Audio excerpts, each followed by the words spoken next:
မင်္ဂလာပါပြီးတော့ဒီအပိုင်းလေးကတော့ဒါနောက်ဆုံးအပိုင်းနေနဲ့တင်ပါပါခေတ်ဆက်ဆက်သာသနာပြုခဲ့တဲ့ဆရာတော်ကြီးတွေကဖះဟောအနှစ်သာရမပြတ်စေဘဲနဲ့တင်ပြပုံကိုတော့ခေတ်လိုက်ပြောင်းလဲခဲ့တာလေးကိုဒါ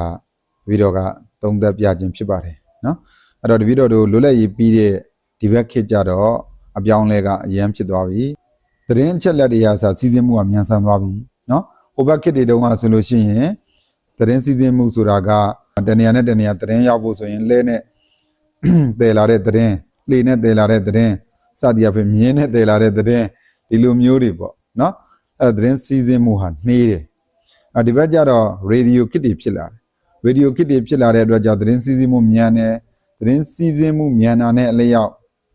ဟုတ်လားလူတွေရဲ့အတွေးခေါ်တွေကလည်းအပြောင်းလဲတွေအများကြီးဖြစ်လာတယ်ပြီးတော့ဒီမော်တော်ကားလေယာဉ်ရက်ထားနော်အလျက်စစ်မီစတယ်ပေါ့နော်ဒီအသုံးဆောင်တွေအရင်ပြောင်းလဲသွားတာကိုပြောင်းလဲသွားတဲ့အခါကျတော့အဲ့ဒါနဲ့အတူရုပ်ရှင်ဂီတစသည်ဒါတွေကလည်းထိုးဝင်လာတဲ့အခါကျတော့လွတ်လပ်ပြီးတဲ့ဒီဘက်ခေတ်မှာကျတော့ဟိုအနေထိုင်နေအစားတော့အကုန်ပြောင်းလဲသွားတော့ဟိုပကံခေတ်တုန်းကလူတွေဟိုဘက်ခေတ်ကလူတွေကိုဒီခေတ်ထဲကိုခေါ်လာခဲ့မယ်ဆိုရင်တို့ဒီပစ္စည်းတွေတို့သုံးနိုင်ဖို့မလွယ်ဘူးလေ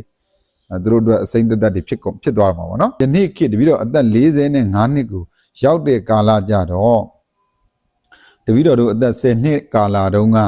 အနေအထားနဲ့ဒီဘက်45နှစ်အသက်အရွယ်ကာလမှာကျတော့ကွာဟမှုတွေတော့ဖြစ်သွားပြီတ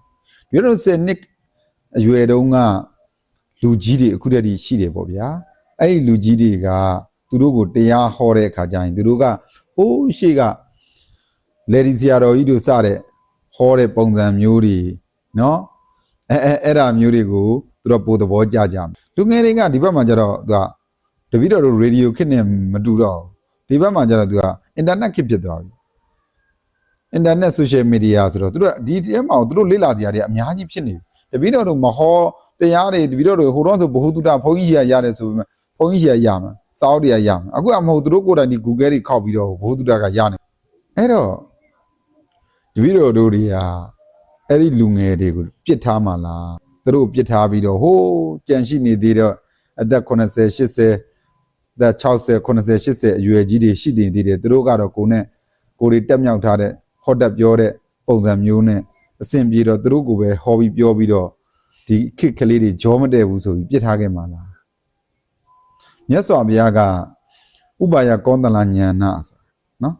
သူရောက်တဲ့ခေတ်ရောက်တဲ့နေရာမှာရောက်တဲ့အချိန်ဒီမှာဥပမာတန်ဃာတဲ့နဲ့တွေ့ရင်တန်ဃာနဲ့ပတ်သက်တဲ့ဥပမာတွေပေးပြီးတော့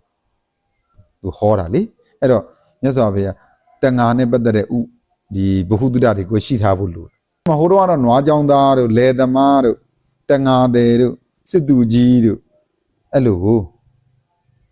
ဟောရတာပြောရတာလေဒီကနေ့ခေတ်ကြတော့ IT သမားတွေနည်းပညာသမားတွေကိုတရားဟောမယ်သူတို့ခေါင်းထဲမှာကနည်းပညာတွေပဲရှိတာအဲ့ဒါဆိုကိုကနည်းပညာနဲ့ပတ်သက်ပြီးတော့ software တွေနဲ့ပတ်သက်ပြီးတော့ average ဘာညာကွကွတွေပေါ့စသည်အဖြစ်အဲ့ဒါတွေနားလည်လို့ရှိရင်အဲ့ဒီအရာတွေနဲ့ဗုဒ္ဓဓမ္မကိုတက်ဆင်ပြီးတော့ပြနိုင်ရမယ်ကိုကအဲ့ဒါကိုပြနိုင်အဲ့လိုလဲပြလိုက်တော့အဲ့တော့မှသူတို့ကမြင်ပါလေအဲ့တော့မှokay ဟုတ်ပြီမင်းတို့ဖုန်းတစ်လုံးကွာဖုန်းကမင်းတို့သုံးမှများလို့ရှိရင်ဟန်းသွားတယ်မလားဟန်းသွားတယ်ဆိုလို့ရှိရင်ဒီဖုန်းကသုံးလို့ကောင်းတယ်လို့မကောင်းတော့ဟုတ်ပြီ upgrade လုပ်လိုက်မယ်ဆိုလို့ရှိရင်ပြန်ပြီးတော့ cleaning လုပ်လိုက်မယ်ဆိုသုံးရတာပို့ပြီးတော့မြန်ဆန်မယ်တွက်လိုက်မယ်အဲ့ဒါဟုတ်တယ်လားဟုတ်တယ်အဲ့လိုပဲငါတို့ရဲ့စိတ်ဒီမှာအမြဲတမ်းဖိအားတွေရှိတယ်အဲ့ဒီအရာတွေကိုငါတို့ရှင်းဖို့အတွက်ကဒီ meditation လို့ခေါ်တဲ့တရားအထုတ်ခြင်းအလုပ်ကိုငါတို့ကလုပ်ရမယ်ဘယ်လိုအထုတ်ရမလဲစသည်အဲ့လိုအထုတ်မှုဒီစိတ်မှာရှင်းသွားပြီဆိုလို့ရှိရင်ဖုန်းတစ်လုံးတွတ်မြန်ဆန်တွတ်လက်အသုံးပြုလို့ရတယ်လို့ပဲငါတို့ရဲ့စိတ်ရှင်းတဲ့အတွက်ဘယ်အရာမဆိုဆုံးဖြတ်ချက်ဘာညာအကုန်လုံးဟာပုံမူပြီးတော့ကောင်းမွန်လာနိုင်တယ်စသည်အဖြစ်ပေါ့နော်အဲ့လိုဆိုတော့လူငယ်တွေအဲ့ဒါဆိုနားဝင်မယ်လေဒါကြောင့်မလို့ဒီတော့တို့ကရက်တန့်နေလို့တော့မရဘူးအရင်တုန်းကသင်ယူခဲ့တဲ့ဗုဒ္ဓစာပေတွေကသင်ယူထားပြီးပြီထပ်သင်ယူရမှာဘာတွေလဲဆိုတော့ယနေ့ခေတ်စီဝါရေးဆိုစီဝါရေးနယ်ပဲအန်တီဆိုအန်တီနယ်ပဲနော်အဲ့သူတို့ပြစ်ထားခဲ့မယ်ဆိုရင်ဒီတော့သာသနာပြုတာမဟုတ်တော့ဘူးလေဒီတော့ဘာသာကလည်းပဲဟိုချင်းချောက်ပြီးတော့ဟောပြောရတဲ့ဘာသာမျိုးလည်းမဟုတ်ဘူးဉာဏ်ပညာနဲ့ထဲထဲဝင်ပြောဟောမှသာသနာပြု ထိရောက်မှုရှိတာဟိုတန်နေတိခလက်တွေ့ကျင့်မှလက်တွေ့အကျိုးရမယ်ဆိုတဲ့ဟာမျိုးအဲ့တော့ဒီတော့လေးကိုလေးလာနေရမှာလေးကိုလေးလာမှာအဲ့တော့ smartphone နဲ့ပဲလေးလာဒီစာအုပ်တွေဖတ်ပြီးတော့ပဲလေးလာ Google နဲ့ပဲလေးလာဘာနဲ့ပဲလေးလာသင်ယူမှုကတောက်လျှောက်ကိုလုပ်နေရမှာအဲ့လိုတောက်လျှောက်လုပ်နေနိုင်မှလည်းပဲ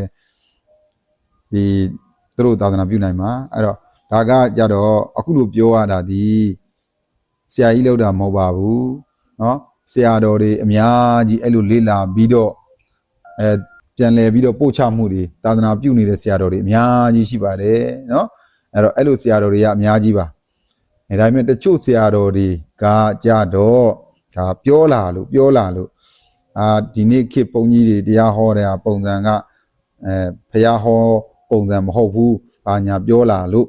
အမှန်မှန်ကဖះဟောပုံစံဆိုတာသူတို့ကမရှင်းတာကဘာလဲအနှစ်ဖះဟောအနှစ်သာရနဲ့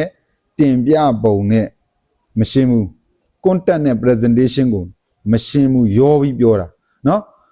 သူတို့သိထားတဲ့ဖះဟောပုံစံဆိုတာလေဒီဆရာတော်ဖះကြီးတို့ခေတ်ကဟာကိုသူတို့ပြောနေတယ်အဲ့ဒါကိုပဲသူဖះဟောလို့ထင်နေပေမဲ့အဲ့လိုပုံစံအဲ့လိုစတိုင်နဲ့ဟောရမယ်ပေါ့သူတို့ကတွက်တာဒါပေမဲ့အဲ့ဒါကတကယ်တမ်းကဖះအဲ့ဒါမဟုတ်ဘူးလေလေဒီဆရာတော်ဖះကြီးတို့ဆိုဒီဘက်ခေတ်ရောက်ဟိုပကံခေတ်တော့ဆိုအဲ့လိုတော့မဟုတ်ဘူးเนาะသူခေတ်နဲ့သူအကုန်လုံးကခေတ်ဆန်းပြီးတော့ခေတ်လူတွေကိုသာသနာပြုရတာဖြစ်တဲ့အတွက်ခေတ်နဲ့ညီတဲ့စကားကိုသိပြီးတော့ခေတ်နဲ့ညီတဲ့ဘ ഹു တုဒ္ဒတွေရှိပြီးတော့မှအဲ့အရာတွေနဲ့သာသနာပြုမှသူတို့ရင်ဘတ်ထဲကိုရောက်မယ်သာသနာပြုခြင်းဟာထိရောက်မှုရှိပါလိမ့်မယ်ဖေဟာအဲ့ဒါကိုရှောက်ထားခြင်းဖြစ်ပါလေဗျာเนาะ